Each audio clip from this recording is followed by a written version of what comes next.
Good afternoon, it's Bill Quinn here from the city of Coburn, or Cockburn if you prefer. That's what the woman on Google Maps tells me it is. I've called the woman on Google Maps Emily Street. Now that's a little bit of a pinch. I have to give my daughter Erica Quinn, Erica with a K Quinn, I have to give her intellectual property rights and attribute that name to her. Back in 2004, maybe 2003, I bought a VX Commodore off my late uncle. Not off him literally, but off his widow, my Auntie Mary. Uncle Wal had been a used car salesperson and a very, as far as I know, a very integral, honest one, as far as I know. And knowing the man as I did for many years, I'm going to say I'll go with that. So when it was sold to me on this basis. Here's the price. Just understand it has been owned by a bloke who owned and operated a used car service for many years. Also, in the last 12 to 18 months, it has only been garaged, serviced regularly, and driven by others to take Uncle Wal to his medical appointments. So, do you want to buy it? Here's the price. By the way, when you put the stamp duty thing through in New South Wales, you get a refund.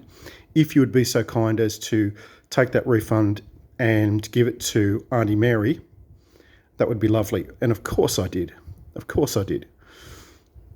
I've got to stop repeating phrases because for me that is a resonance of Tony Abbott. You listen to anything that Tony Abbott used to say and he has this whole thing. It's a real LNP thing, and let's not go down that slippery road. I've just bought a book about Scott Morrison, but let's move on. I ducked out for a few hours from this house sit to... I've got a remit here, which is this. Look after the animals, look after the house. Here's all the details, and I've got to say... in the 23 years this September that I've been house sitting on and off, sometimes off for a long time, sometimes on full on for years, I can only think of a few sets of instructions that I would rate higher than the set of instructions that I have at this place. They are quite superb. Not extensive. I've just worked out after about an hour or so's investigation, and before that, bits and pieces of hours, how to get the external fan going. I'm not going to swivel around and show you the fan. I'm not going to oscillate. See what I did there? I won't oscillate and show you the fan because then I would run into the risk of violating privacy, and that's not my thing. Don't go down the slippery road of Privacy Act 1988 as amended, because I've been giving some people the rough end of my tongue, metaphorically, about violating privacy acts recently. I'm going to say that sporting club. I'm going to say that charity. I'm going to say the contractors contracted by that charity. Yes, I've been talking a bit about privacy. And then there's another slippery road to go down, which you can read about on billthehousesitter.com. You can read about it on Bill the House Sitter on Facebook, about privacy. And I'm going to say that in the last 3 house sits, and they are the 3 house sits that I've done in WA, I'm going to say so far, this place, aces. I'm going to say the first house sit that I did coming back from a long break, which I started on the 14th of January, I'm going to say mostly okay for privacy, not brilliant, but mostly okay. And I'm going to say the middle one, absolutely abysmal, awful. 4 days in a row, I went out the front door and had my privacy completely compromised, and pretty much every day, not good. Not up there in the top 5 of worst ones, or down there, but pretty bad. Anyway, 4 minutes and 34. Let's wind this up. Let's talk about teddy bears and let's talk about grief.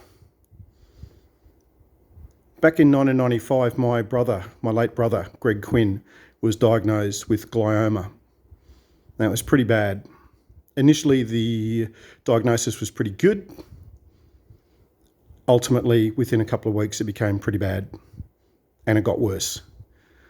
He was given only a short time to live. In fact, on Melbourne Cup Day 1995, he was given 6 months to live.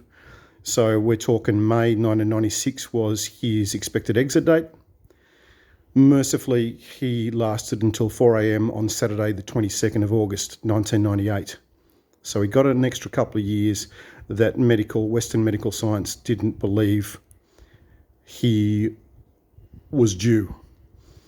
Many people, including my own family, said, "Why we can fund you to go off around the world, let's find something." And he said, "You know what? I'm going to make the most of what of time I've got here left on the planet." And he did. And I fully believe, me, big skeptic, I'm going to say used to be a capital S, I'm going to say a medium S now, verging on small s skeptic. I fully supported his view. And I fully believe that what he did with his music, with his independent music, with his art, with his wanting to get his music out and leave his footprint somewhere, and that's a line from his song, from his signature song, for mine, his signature song, he left his footprints. So in 1995, I started writing a book. Initially, it was going to be about the Greg Quinn story as seen through the eyes of his elder brother.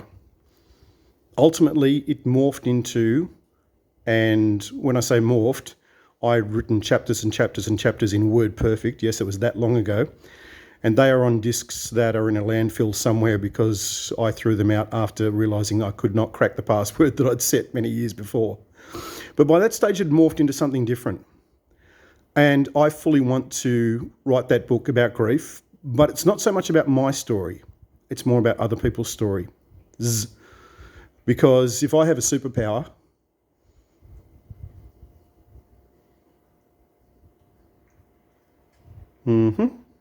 if I have a superpower, you've heard of dish lickers? That's a reclining chair licker. If I have a superpower, one of the top 10 superpowers that I have is interaction and speaking with other people and interviewing. I'm going to give myself that little pat on the back, not metaphorically, because I don't want to take both hands off this device, or at least one of two hands. Grief. So much grief. And if we were to do nothing but focus on grief, many of us wouldn't get out of bed and some of us don't. I do. This morning I bounded out of bed just after 5. When I say bounded, I wasn't too bad this morning. I had about 7 hours sleep with one wake up at about 20 past 11 to splash me shoes. No, to micturate. Anyway, 7 hours of sleep. And when I woke up at 5 and thought, better get going because you've got to be somewhere at 10. Usually when I get lots of sleep, I run late. And I was 14 minutes late for a session at the Writers' Weekend at the Perth Festival at Fremantle Arts Centre this morning. It was glorious. I don't think I would have found it as gripping, as focused. I don't think I moved my bum for about 45 minutes. It was stunning, and I told the speaker later, and I'll tell her more coherently at a later date.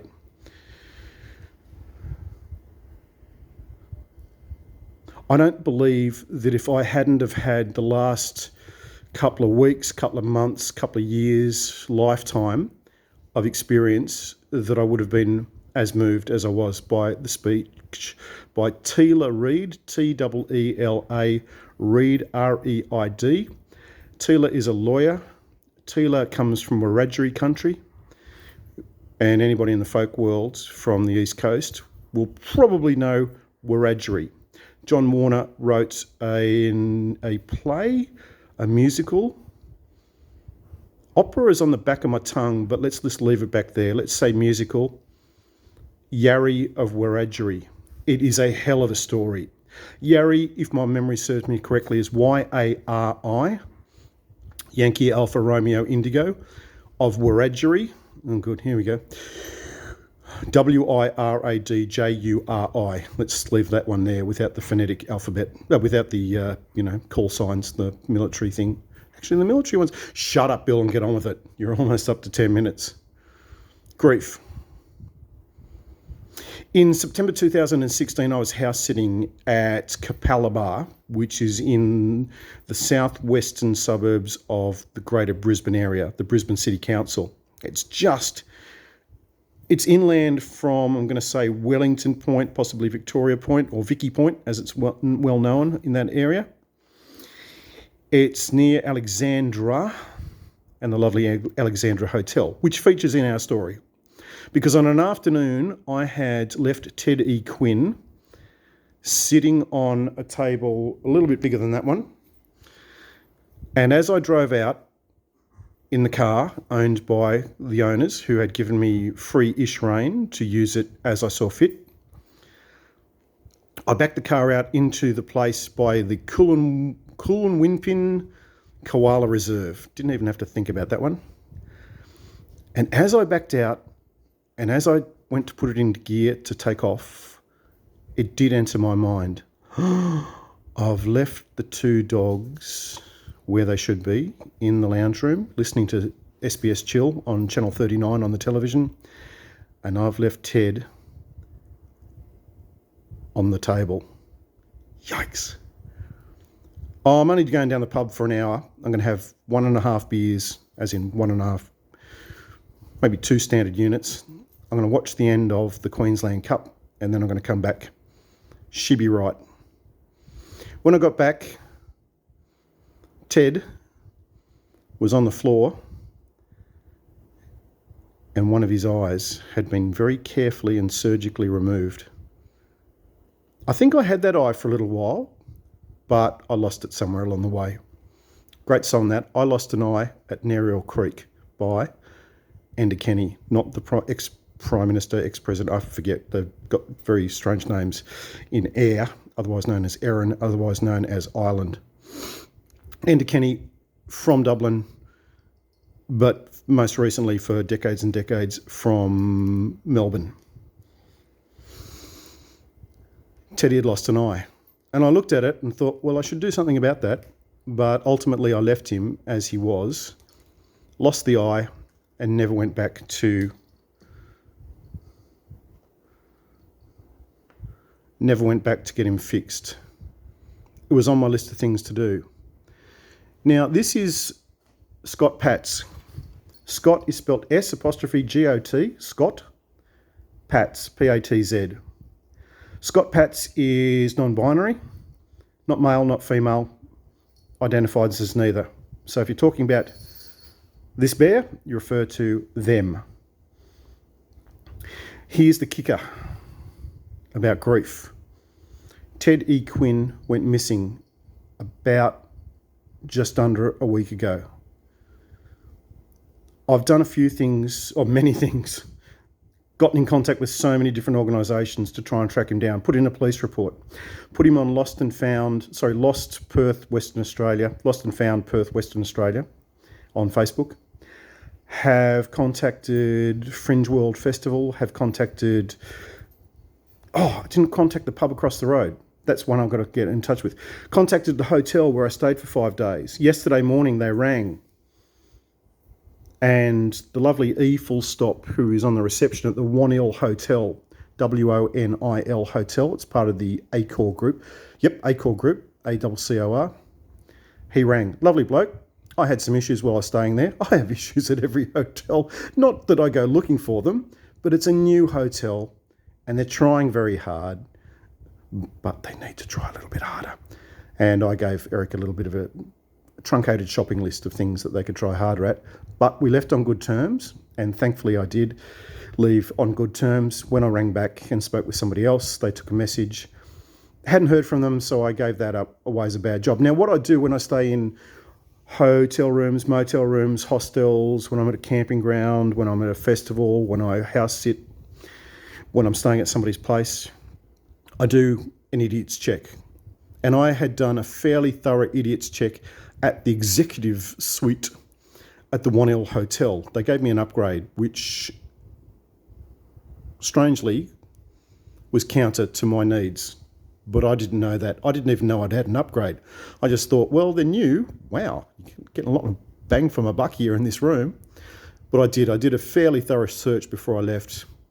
because I think that was when I realised, about Sunday afternoon last week at about 2:30, I dove into my bag, not here, it's still in the ute. I dove into my bag and realised that Teddy wasn't in that compartment where he normally sits when I'm out and about. And that's when I started looking. I looked behind couches, I looked in cupboards. Cupboards is a bit of a waste of time really, because I don't normally leave stuff in cupboards, but lately I have been. I looked everywhere a bear might possibly hide, couldn't find him. Rang them up, they checked, Eric rang, full stop, at the One Hill Hotel on the corner of Stirling Highway and Hackett Drive in Crawley. Interesting place. Not so much for the, very interesting for the hotel, and there's got some lovely hospos that work there. They're adjacent to a foundation, a charity foundation. And I have so many issues with that charity foundation. Oh, don't get me started. So that's another story for another time. The point of the story here is that Teddy Quinn has gone missing. I'm not grieving yet. I'm missing him, for sure. But here's the thing, and why is this on Bill the House Sitter? It's this. My little brother died aged 26. I grieve him sometimes tearfully, sometimes painfully, and sometimes I go a little while and don't think about him. Typically around birthdays, birthday, anniversary, death anniversary, other days, or if I'm at a music festival, or if somebody walks in looking like he's got a bit of a Jesus beard and long hair, or conversely short hair, or a bit of a Jewish nose, then yeah, I grieve. Pet owners, they grieve a little bit more often, because animals are only in our lives for a short time. For me, they're only in my life for a very short time. I haven't been a pack leader for an animal since, unless you count Boris, between February and May 2018, and I do count him. Then the last pet that I was a pack leader for would be Veggie, the puppy dog, and who was around back then? Mavis the cat. Oh, I'm struggling to think who the other cat was, because little Gladys died on the operating table. That was very sad. Mavis, and Wilma was gone by then, I think. Anyway, you get what I'm saying. It's been a while. But in that time, since 1999, about October, November, when I left the marital home, in all that time, Boris for 3 months was the only animal that I was pack leader for. But I get to meet lovely animals like the reclining chair licker and the massage chair sniffer. Massage chair? No, it's not a massage chair. It is a tipping chair. Tips you up, gets you started on your journey from sitting to standing. The cat, what a character. I call him, the cat, T2, and I call her, the dog, T1. She's a character of sorts, but mostly she's very needy and very codependent, ridiculously so.